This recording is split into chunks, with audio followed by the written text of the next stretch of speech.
Greetings. I want to take a few moments with you before our session to talk about hypnosis and address some common questions you might have. Over the years, I've had the privilege of working with many individuals, and this pre-session explanation has proven to save both time and money. I encourage you to have something to take notes with and write down any questions specific to your situation that I may not address here. You may also want to take notes of the timestamp of the video or the areas in the video you would like me to elaborate more during our discussions. Okay, let's begin. To understand hypnosis, it's essential to recognize that the mind is divided into three parts: the conscious, subconscious, and unconscious. Let's begin exploring the conscious mind, where we spend and focus most in our daily lives. The conscious mind is the part that analyzes and makes decisions. It's responsible for logical and analytical thinking, examining problems, evaluating solutions, and deciding how to act. Every day, the conscious mind makes countless decisions, many of which seem automatic. For example, should I open the door? Should I turn on the water? Or should I tie my shoes? While these actions may feel instinctive, they often require a deliberate and brief decision-making process. The ability to act and make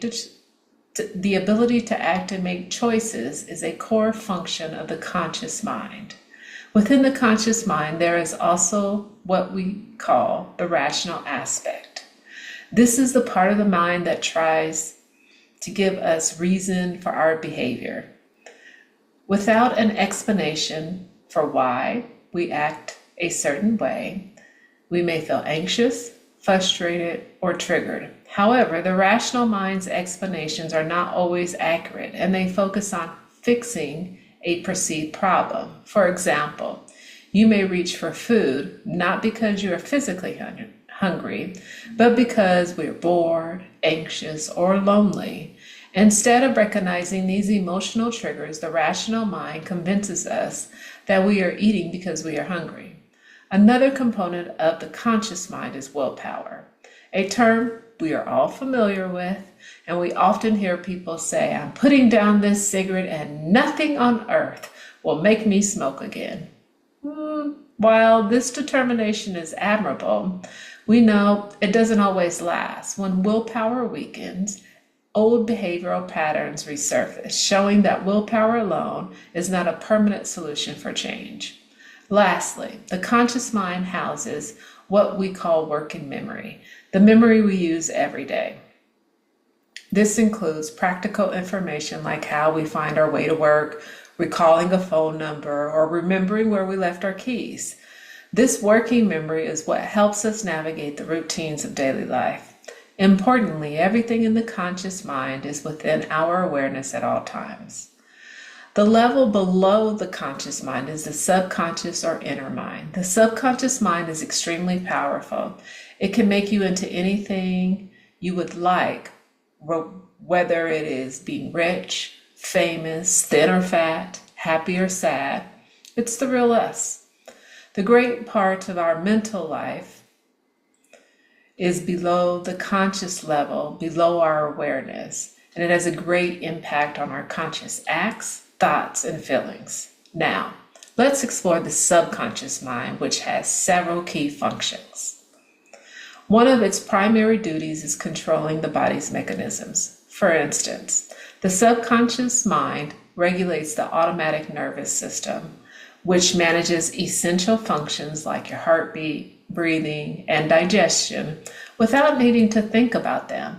It is also believed that the subconscious mind can influence chemical and electrical processes in the body, as shown in various hypnotic experiments where individuals have been able to control things like blood pressure and pain perception under hypnosis.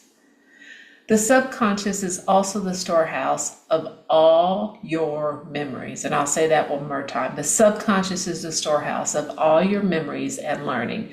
It records everything you perceive. almost like a high-definition video camera with sound effects and sensory details, capturing not just what you see and hear, but also what you smell, taste, and feel. While only a small fraction of these memories are accessible to the conscious mind, the subconscious retains them all, even events from early childhood that you consciously forgot. For instance, you might not remember details of a family dinner when you were 5 years old, but under hypnosis, it's possible to access those memories with remarkable clarity. This is especially helpful in combining psychotherapy and hypnosis, where you can revisit and relive significant moments from your past, not just as a memory, but as if it is happening all over again, complete with sights, sounds, and emotions. Another function of the subconscious is managing habitual behaviors. Think about it. The habits you developed over time, some good, some bad, some neutral. For example, you might automatically reach for your phone when you're feeling bored or stressed without even realizing it, or when your alarm goes off in the morning. You might hit the snooze button reflexively because that's a habit your subconscious has learned. These automatic responses often make our lives easier. But when they become harmful or unproductive, they can be challenging to change because they are deeply embedded in the subconscious. The subconscious also plays a role in emotions. While emotions are essential for connecting and expression, they can sometimes cause problems. For example, if you perceive a frustrating email at work, you might react emotionally, typing out an angry response, only to regret it later when your conscious, analytical mind steps in and questions, why did I react like that?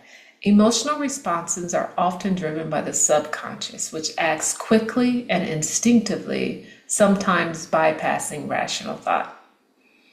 An essential part of the subconscious is its protective factors. It's constantly on alert, guarding you from perceived danger, whether real or imagined. For example, if you are driving and another car suddenly veers into your lane, your subconscious will trigger a reflective reaction, such as swerving to avoid the collision, even before your conscious mind has time to process what is happening. However, because the subconscious mind doesn't distinguish between real or imagined threats, it can sometimes overreact. For instance, if you had a negative experience with public speaking, your subconscious might create anxiety whenever you're asked to speak in front of others, even if there is no real or actual danger. Another important aspect of the subconscious is the critical mind, a gatekeeper of sorts that filters suggestions and protects the mind from unnecessary or harmful changes. Think of the critical mind as a guard at the door of your subconscious. Its job is to question new ideas and changes before letting them in. For example, if you've always told yourself, I'm not a morning person, I can't get up, and you try to adapt a 5 a.m. workout routine, the critical mind might resist and say, you can't do this. You've never been able to wake up early before. While the critical mind helps to keep you safe by rejecting harmful ideas, it can also create resistance to positive change, keeping you stuck in old patterns. By understanding how the subconscious works, including its ability to store memories, regulate emotions, and manage habits, we can use hypnosis to access this powerful part of the mind. Hypnosis allows us to bypass the critical mind, enabling us to create meaningful changes and establishing new, empowering habits. So what is hypnosis? Hypnosis is a natural state of intense focus and concentration where distractions are minimized and completely excluded. It's a harmonious form of communication between the conscious and subconscious mind. Properly used, hypnosis is a tool that helps unlock the untapped potential we all possess. During a hypnotic session, you are guided into a deeply relaxed state through various techniques, allowing you to bypass that critical mind, the analytical mind, and access the intuitive, creative subconscious. Hypnosis occurs when the critical mind, the mental gatekeeper, steps aside. This temporary suspension allows positive suggestions to reach the subconscious mind. Interestingly, we've all likely experienced brief moments of hypnosis without realizing it. These natural trances happen during intense concentration or creativity. For example, a writer might lose track of time while drafting a story as if the words are flowing effortlessly from within. A moviegoer may become so engrossed in the film that they feel as though they are part of the storyline, reacting emotionally to the events on the screen. While driving, you might become so preoccupied with your thoughts that you suddenly realize you've reached your destination without remembering the specific details of the journey. This happens because the knowledge and skill of driving are stored in your subconscious, freeing your conscious mind to wander. These moments share similarities with the hypnotic state, but they occur naturally and are interrupted by external stimuli. With practice, however, you can learn to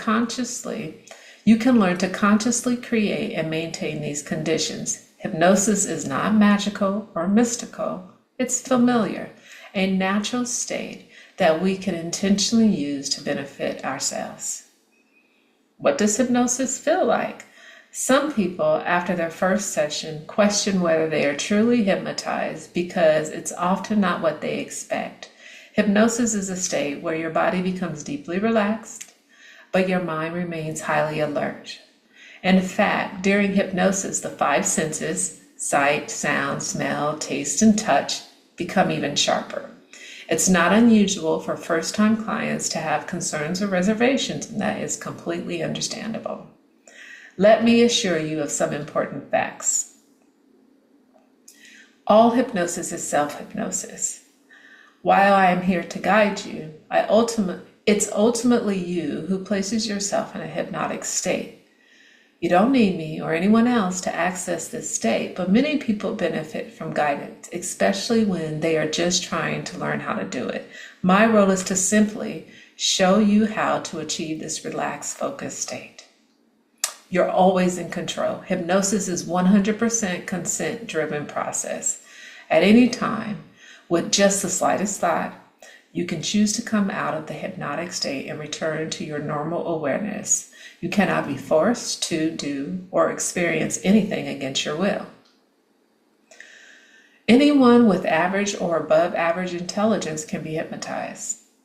If you have the desire to experience hypnosis and have an open mind, you can achieve this state. The only obstacle are your fears and misconceptions about what hypnosis really is. Once those barriers are removed, you'll find hypnosis to be one of the most natural and empowering experiences. If you allow me to be your guide, I'll teach you how to achieve this beautiful state of physical relaxation and heightened mental alertness. Together, we'll work to create positive change that can enhance your life in a meaningful way.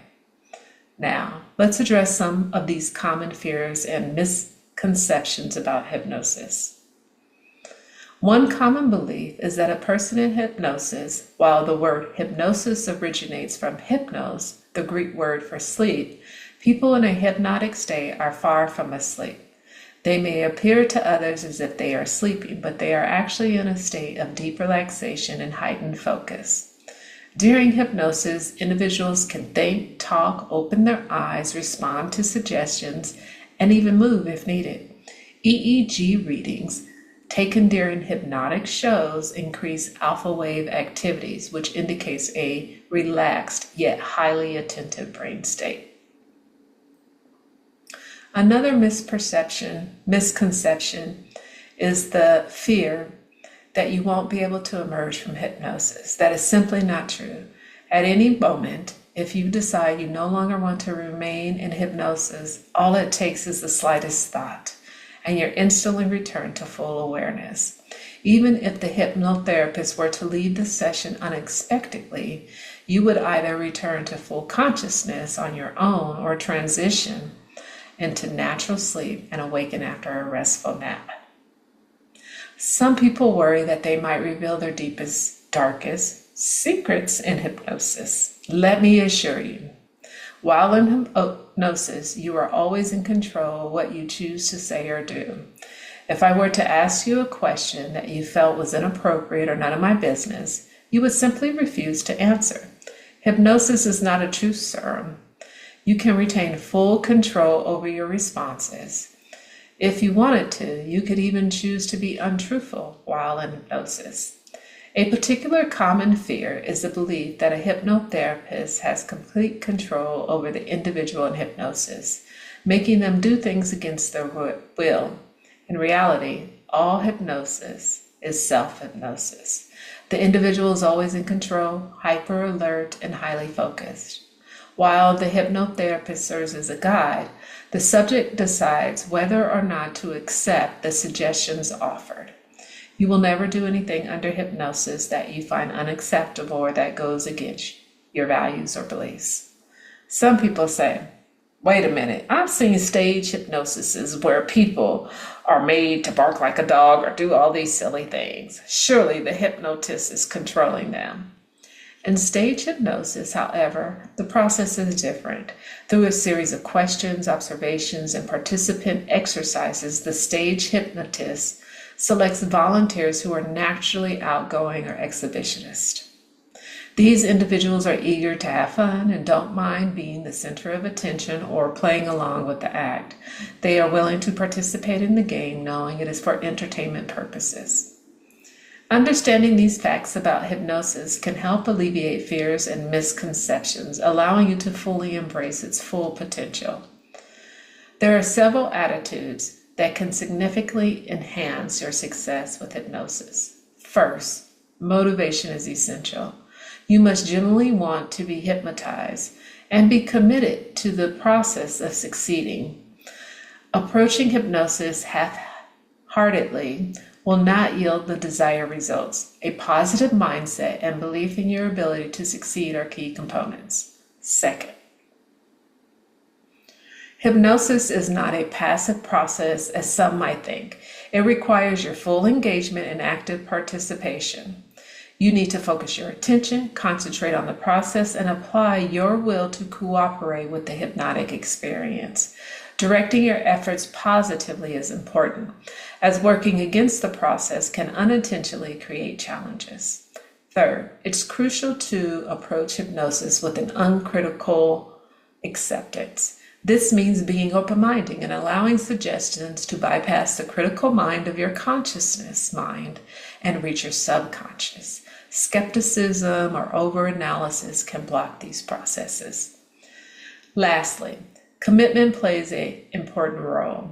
While not all of these attitudes need to be present at the same time, the more you embrace them, the greater your success will be. It's not about being perfect, but about making an honest effort to maintain a positive intention.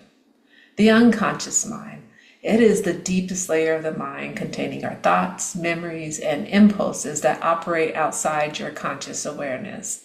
Unlike the subconscious mind, which you can access with techniques like hypnosis, the unconscious mind holds deeply buried material that can influence your feelings, behaviors, and patterns without you even realizing it. Psychotherapy and psychoanalysis focuses on uncovering these unconscious elements, bringing them into conscious awareness to help resolve internal conflicts and foster growth. While this speech focuses on the subconscious mind and hypnosis, we can explore the unconscious mind further in future discussions as part of a deeper commitment to psychotherapy. I know you are going to enjoy your session with me, and I hope this explanation has answered many of the initial questions. If you have additional questions, I encourage you to jot them down so that we can discuss them in detail during your session. Hypnosis is a truly wonderful way to create meaningful change in your life. It is a tool available to you, and I am honored to guide you through this transformative process. Thank you for giving me the opportunity to share this gift with you. And let me know if anything else is needed. I look forward to our work together.